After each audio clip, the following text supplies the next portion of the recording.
It's this flattering light. Yep. Right? Yeah, it's on, right? Yeah, I mean, this looks good. Not fucking bad. Yeah. I mean, I look good. I look handsome. I look fucking damn good, too. I mean, you don't look as good as me, but... I mean, we both look good. It's just, I look better. Whatever. You look good. I don't mind this. I like this. I mean, I don't say ever that I look handsome. Like, I'm looking... Why would you? What does that mean? Why would you ever say I look handsome? Why would you ever say that? Sometimes I have like, oh, I'm having a good hair day, or oh, hey, my skin looks pretty good today. My hair looks good, my skin looks good, but why would you ever say I look handsome? Do you okay, I wouldn't say it. I guess I wouldn't say it, but I just said it now. So I just for right now, I think I look handsome. I don't... For right this minute? Yeah, for now. Well, we'll see how you feel after the end of the I Am Rappaport Stereo Podcast. Brand new banging I Am Rappaport Stereo Podcast is here. Higgity, have no fear. I Am Rappaport Stereo Podcast is in su casa. The name is Michael Rappaport, a.k.a. the Gringo Mandingo, a.k.a. Captain Colitis from the Caucasus Mountains, a.k.a. the Inflamed Ashkenazi. And I am here with Dean Collins, a.k.a. the Young Shooter. What's up, man? A.k.a. Deuce Pacino. Right? Chilling in Los Angeles, California. I am back in LA. It's been about 6 months since I've been back in Los Angeles. Glad to be here. And I hope everybody's good. I hope everybody's safe. I hope everybody is sane. I hope everybody is hanging in the pocket the same way fucking Tom Brady went back to Foxborough, hung in the pocket, and gutted out a win against lying, cheating Bill Belichick. I Am Rappaport Stereo Podcast, the world's most disruptive podcast, the only podcast in the world that prides itself on 0.0 fact-checking. No fact-checking. Ain't no fact-checking. Speaking of fact-checking, like, because you say this is the world's most disruptive podcast, who has given you that title? Is that people? Which people? Like, if you have an award from somebody, like a company that says, hey, this is the most disruptive podcast. Well, I don't think anybody prides themselves.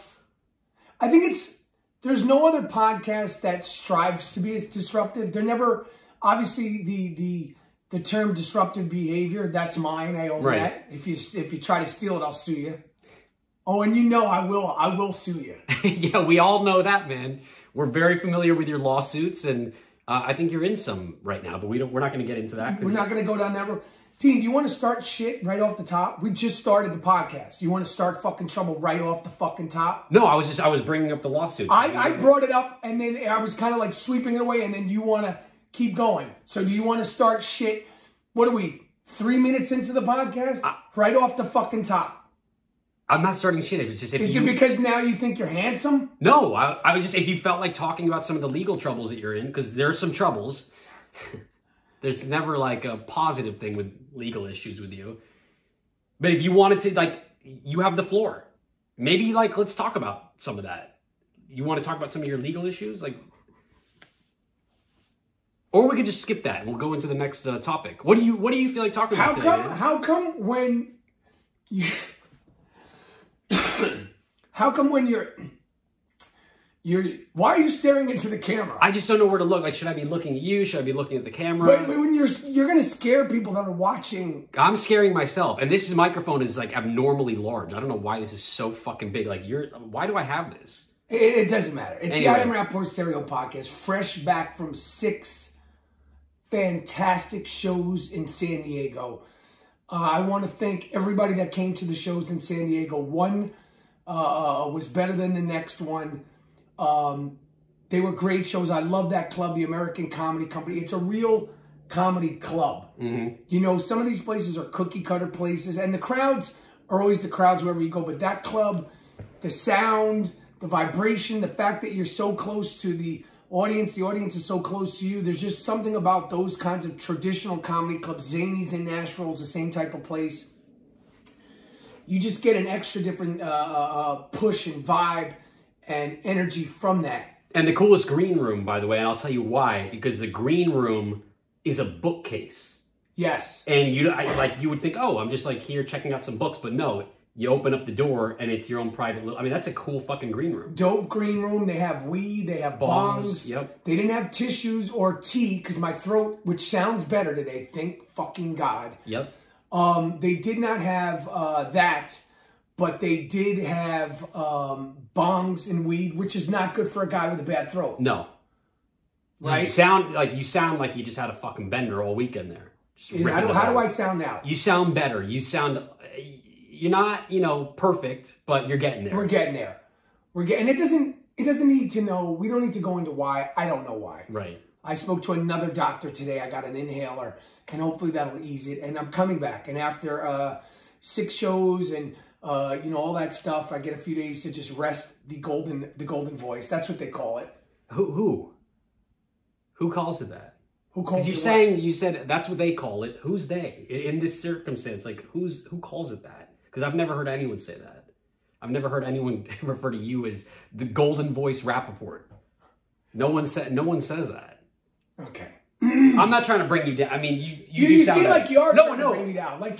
You sound like you came off a bender. Do you want to talk about your lawsuits? You seem like you are trying to bring me down. No. I like to keep it open and honest, like for the people that are listening. Okay, well, since we're keeping it open and honest, yeah. I sold that Dean Collins, the young shooter, my 130-pound security guard, would be at the shows in San Diego. I did shows Thursday. I did two shows Friday. I did 2 shows Saturday. You made it to the 6th and final show Sunday. I called you on stage, I believe it was Friday night, because there was a group of fans that were like, where's the shooter? Where's the shooter? And I said, he's on his way. Do you want to explain to the audience, maybe apologize to the audience, why the fuck it took you why were you 4 days late to get to San Diego?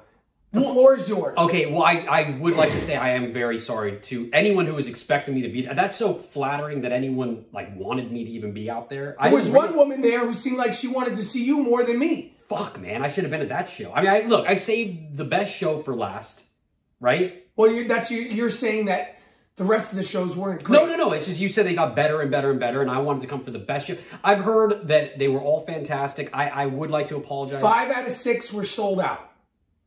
And you came to the 6th one, which happened to be the only one, but it was Sunday night. It's always a little bit more chill, more calm. What did you have against the first 5 audiences? Why were you late? You kept saying, I'm on my way, and then I'd be like, you're not here. And you'd be like, I'm going to just come tomorrow. And I was like, okay, Friday, that's fine. And then you're like, I'm coming. I'll be there by the first show. And then I'm like, yo, I just finished the second show. Like, fuck it. I'm going to come Saturday. What the fuck were you doing? The only thing is I had this birthday commitment on Saturday, and I was planning on coming Friday, but you needed a ride back. That's what you're not telling everyone. You needed a ride back on Sunday, and I didn't want to come Friday, have to go all the way, drive from LA, go all the way back to LA. It wasn't important enough for you to do that. No, it's not that it wasn't important. It's just traffic is bad at 5 p.m. I don't want to... It wasn't important enough for you to come to San Diego and see me participate in the shows. Is that what you're saying? That's not true. That's not true. I was happy to be there, and honestly, Sunday night was so much fun. Sunday was great. Shout out to my man that was sitting in the front with his son, Raider. Yes, he was awesome. He was dope. It was a lot of stuff with the crowds, but the shows were great, and they were a lot of fun. Shout out to everybody that listened to the I Am Rappaport Stereo podcast that came to the shows. I heard all the dingos. I know some people wanted to take pictures. It's hard to do it. I was definitely struggling with my voice, and you have to get out of there because I'll fuck with the I Am Rappaport Stereo podcast fans, but I can't fuck with every fan if you don't rock with the pod. But we're back on tour the following week in Philadelphia. Yes. Am I going to be at that show? You said you were going to be there. I would love to be there. I'm going to be there. I want to go to all the shows. I love going to the shows, man. They're a great time. You killed it. And one thing about last night, too, is it was very different, that show, because I've seen your set. I mean, it always changes, but last night in particular felt like an hour of straight crowd work. Yes. You were really doing some amazing... I was in the audience too, my friend, and it was so fucking funny. It was so good. And I want to do more of that interactive with the crowd. It's so good, man. Now, heading into the Philadelphia shows, which tickets are available for that. The tickets are available for the Orlando shows the week after that. or the Philadelphia's the 15th, 16th, to 17th. Orlando's the 22nd, and then New York, which obviously I'm super pumped about. All tickets, all information is available at michaelrappaportcomedy.com. And then we're going to Rochester. Then we're going back to Phoenix. All that stuff. Since Philadelphia's next, let's talk about this. Are you excited about the new director's cut of Rocky IV coming out? I got to be honest with you. Because I know we've talked about me not seeing Saturday Night Fever. I mean, you're talking, first of all, you're talking about Rocky IV director's cut. I haven't seen Rocky 1. And I'm going to watch it before I get to Philadelphia. No, I know that that's upsetting to you. I'm going to watch it, man. It just... My man, you never saw Rocky? Have we had this discussion? No, they've cracked that. Like, they cracked the eggs and they're drinking the egg yolks. Who's they? Like Rocky and who? Who's cracking the eggs in Rocky? Rocky and... Rocky and who? Balboa. Rocky and who? Right. Rocky and Balboa are like, they're training, right? Like, you never saw the movie Rocky? No. And you're coming with me to Philadelphia? Well, it's not just only known for Rocky. I mean, you can go to Philadelphia without seeing Rocky. How could you be in the city of Philadelphia and never have seen Rocky? You're a grown fucking man. Well, is it prerequisite that you got to see Rocky before you go to Philadelphia? I think it is a fucking prerequisite that you got to see Rocky before you go to Philadelphia. Well, M. Night Shyamalan, he's from Philadelphia, and I know like The Sixth Sense and all those kind of movies were shot there. So, I mean, I've seen those movies. I haven't seen Rocky. I can't believe that I fuck with you the way I fuck with you. You never saw Saturday Night Fever, which really, really, I judge you deeply. And now you're telling me you've never seen Rocky? It's just, those are like the two. I've seen every other movie. You didn't see Rocky 4. I didn't see Rocky 1. I didn't see Rocky 2. Who's the guy in Rocky? This is really disappointing. I'm going to watch. Look, I'll get caught up on the Rocky. Because we're going on a Rocky tour while we're in Philadelphia. Can you tell me, like, what about it? Like, what about the city is so important with Rocky? I mean, I know that there's steps, right? He's running up and down the steps. Adrian, oh, fuck yeah, Adrian, I made it up these steps. What else about the city does Rocky, like, does he run around the city? What does he do there? I'm genuinely, I don't understand. Like, what is it? I'm so upset and I feel uncomfortable being close to you. Okay, I'm sorry to hear that, man. Like, I feel I feel kind of like uncomfortable. Well, why don't we have a screening before we go? I mean, you could show me. I'll sit through it like Star Wars. Like, let's go Rocky 1, 2, 3, 4. Watch director's cut. At the end of it, I'll know all about it. Oh, you better do something, because if you haven't seen Rocky 1, 2, 3, 4... I think I've seen Rocky. It's been a long time. Before the fucking Philadelphia trip, I would advise you not to show up in Philadelphia. Okay. Because if you're in Philadelphia and you tell the people... I'm not going to tell people that. Well, I'm going to tell them. No, you're not, because I'll get fucking shot or beaten. I know that. Because I'm going to tell you right now that we're going on a Rocky tour. We're going to all the landmarks of Rocky, not just the steps. We're going to his house. We're going to the gym. We're going to the fish store. We're going to the pet store. We're going to the bar. We're going to everywhere. Okay. Okay. I got Is someone living in his house, or is it just like a landmark? We'll find out. We'll find out. We'll fucking find out. But I feel like the fact that you're just telling me now, after knowing you this long, that you never saw Rocky, or Rocky 1, 2, Rocky 3, Rocky 4, is like you've been withholding information that you knew would potentially make me not fuck with you at all from Jump Street. Yeah, I mean, look, it's not something I'm proud of saying. It shouldn't be something you're proud of saying. I'm not. That's what I'm telling you. I'm not proud of saying that I haven't seen it, but I will see it. I'm going to watch it. I know the steps. I actually think I saw Rocky 1 when I was 16, but it's been a long time. It's like The Sopranos, you know? It's like, oh, I love that show, but it's been a long time. I need a refresher. You know, I kind of forgot about a lot of the stuff that happens in it. What was his wife's name? In Rocky? Yeah. What's his wife's name? It's not important about... I mean, it's really about Rocky and Adrian, right? Rocky and Adrian are like, that's the focal point. Who is Adrian? He's the trainer. I mean, Adrian is the not the trainer. I'm fucking with you, man. He's the guy. Who's Adrian? Adrian is he's you know, Adrian. Who is he? He's like when he's there. Screaming Adrian, who is he screaming at? He's talking about not the guy that he's fighting, obviously, right? Right. And he's not talking about his trainer, right? He's talking about, Adrian. Everyone knows Adrian. He's not. No, everybody knows Adrian. Everyone knows who Adrian is. Okay, so what was his wife's name? So what was his wife's name? Adrian. I know, man. I'm just fucking with you. His wife's name is Adrian. You do know that. For a long time, I did think Adrian was a guy. It's not a female name. A lot of the time, like, there's not a lot of women named Adrian. No, you just because you know Adrian Brody. Okay. Adrian is more of a female name because anybody that grew up watching Rocky, you were like, Adrian is a female name, and of then course. Adrian Brody came along, and it's like it's not a female. It's a female name. I understand. And who's the white? I don't even know if Adrian identifies as a female in the movie. Yeah, we don't know what Adrian Balboa identified as. That's what you have to ask that now.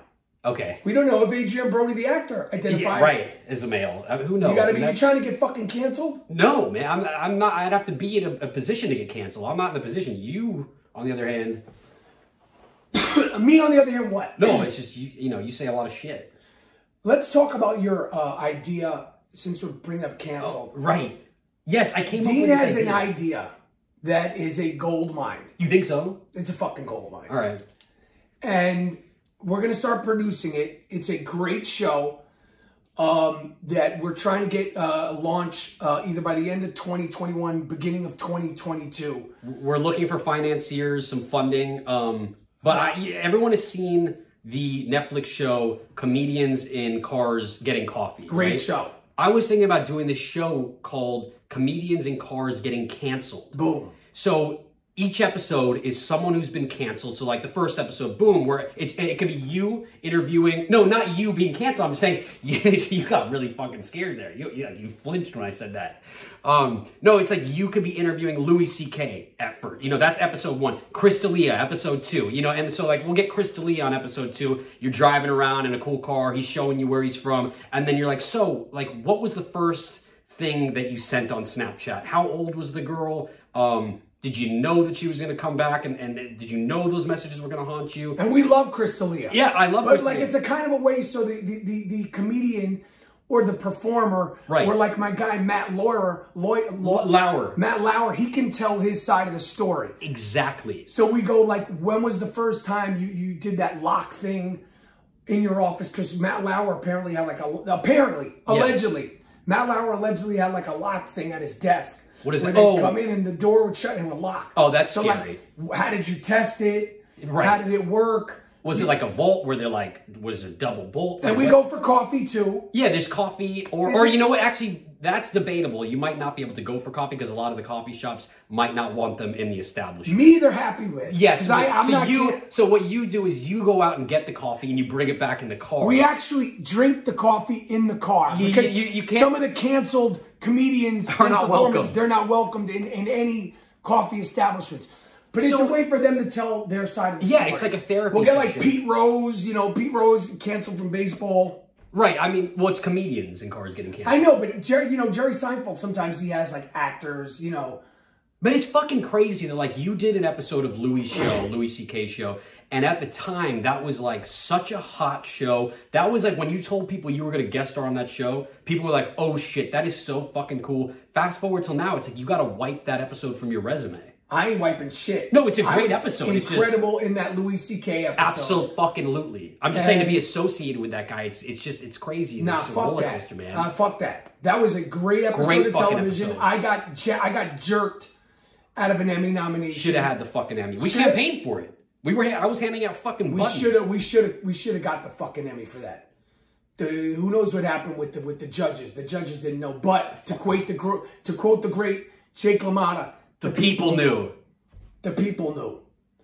Anyway, so we're working on that. Yep. We're trying to do the pilot 2021. If not, we're going to do it in January 2022. We already have everything lined up for that. And yes. We just got to make sure everybody's on board for that. So you can look. It's produced, of course, by me, Michael Rapport, and it's created by me. Yes. We'll get Comedians in Cars Getting Canceled. Coming to a streaming service near you. We can't announce all the details now. Right, but we do have a nice list of comedians who are actually involved. They're down to be a part of it. Yes. And we can't talk about the mystery We can't talk about that. because that's for we don't want to ruin the whole. So we can't talk about that now, but we will let you know that show's coming to a streaming platform near you. Yes, so that's what we're working on. Yes. So that's what I'm doing right now. But what else is going on? Well, I did not watch The Many Saints of Newark yet, the Sopranos movie. Might as well just call it the Sopranos movie, because I did not want to watch it on my computer. I feel like it deserves, I'm not going to go to the movie theater to see it because the reviews have not been great. But I will watch it on a proper, television with the lights and the sound to be good. But you did watch The Many Saints of Newark. What is your take? What is your review? I don't think you need to do spoiler alerts, but just break down the movie. What was good? What was bad? How was Ray Liotta? I heard he plays 2 characters. Go, Siskel. I wanted to see it in theaters. I'm glad I didn't see it in theaters because I'm really glad I didn't see it in theaters. My expectations were pretty high. I had seen the reviews were not so great. I was like, all right, I'm just going to watch it. I'll stream it. I watched it. The plot was all over the fucking place. It's like they had 15 years to get this movie right. Was it 15 years I don't know. ago? What was it, 2007 it ended or some shit?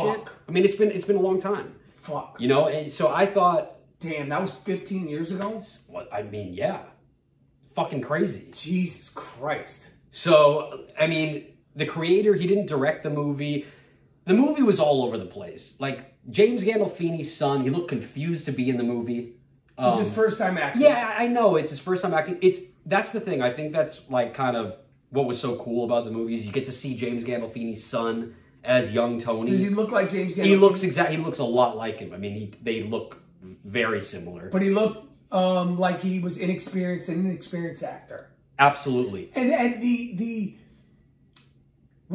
expectations, what you have from Tony Soprano, are so high, and James Gandolfini was so embodying Tony Soprano, and it was in every cell, every fragment, every gesture, every sound, every point, every look. He had it down. So you expect, well, if this is playing Tony, we expect the same amount of power. And it wasn't, and I know this was like before Tony became the Tony Soprano. He's young. I know that the creator was saying, he was telling James Gandolfini's son, don't put on those mannerisms. Yeah, don't do that, because he's not that mob boss yet. He's not like that guy. So, he's innocent, but he didn't have much to do. Like, the kid was in a few scenes. He wasn't in that many scenes. In the trailer, he's like in a phone booth, and he's like, what did you say to me? And like, that's as crazy as it gets throughout the movie. Like, he's got that one line where he says, what'd you say to me? But it was like, there really was not much to it. I mean, they had a ton of iconic songs in it. It just felt like they were trying to be Goodfellas. Like what iconic songs? Fucking everything. Like Rolling Stone. They had everything.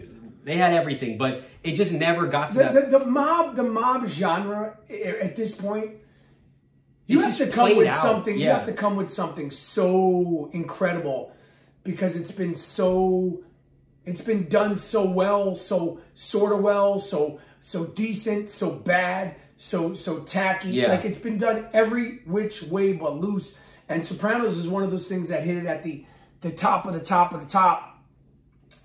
And for this to come out and people not be excited, I guess it's kind of disappointing. Now, Ray Liotta plays himself and his brother. It was so weird. He played himself and his brother.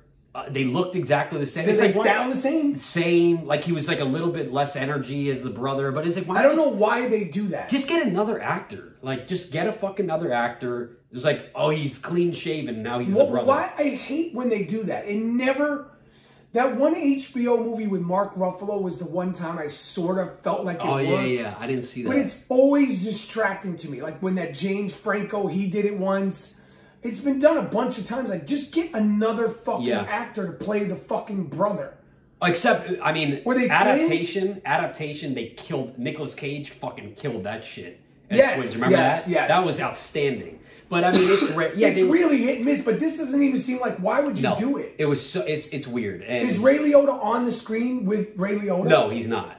He's not on the screen with Ray Liotta. It's weird, man. I mean, go see it. It felt like everyone in it felt like they were trying to be in Goodfellas or something, and it's like, you're not in Goodfellas. This movie's not Goodfellas, and the plot was everywhere. and it was just disappointing. It was really disappointing. Right. I'm curious to know what you think. We'll talk about it. A lot of people are saying they're curious to know what I think. I'm very curious. A lot of people are saying, "Oh, we're not going to really like you're the final word." Like a lot of people are saying, "Watch The Many Saints of Newark." I get it. Like I know, I'm going to watch The Many Saints of Newark. Well, so why didn't you watch it? Well, I told you I was in a hotel and I didn't want to watch it on the TV screen. But trust me, a lot of people are like, "We want to hear what you have to say about The Many Saints of Newark."